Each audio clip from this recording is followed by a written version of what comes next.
Bonjour, bienvenue dans la série sur les échecs. Donc nous allons attaquer maintenant l'échec à la découverte. Alors ce type d'échec, le plus souvent très efficace d'ailleurs, résulte du départ d'une figure qui démasque une autre qui donne échec. Alors voyons exemple différents cas d'échec à la découverte. Ici, n'importe quel coup du fou A5 ou du cavalier C6 conduit automatiquement à un échec à la découverte par la tour et par le fou. Voyons un autre cas.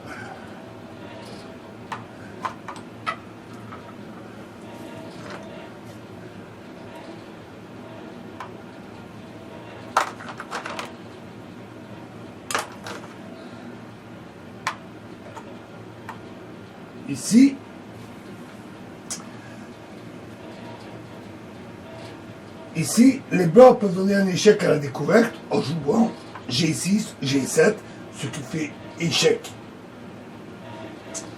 Et si le dernier coup des noirs a été F5, alors, avec la prise en passant, il y a un autre échec à la découverte, on prend F6, échec avec la tour.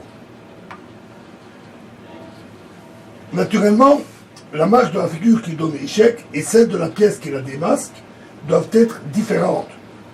Leur disposition avant que l'échec à la découverte soit donné est appelée batterie. Cette expression est tout à fait usuelle dans le domaine du problème d'échec. On peut remarquer que la relation qui existe entre la batterie et le clouage.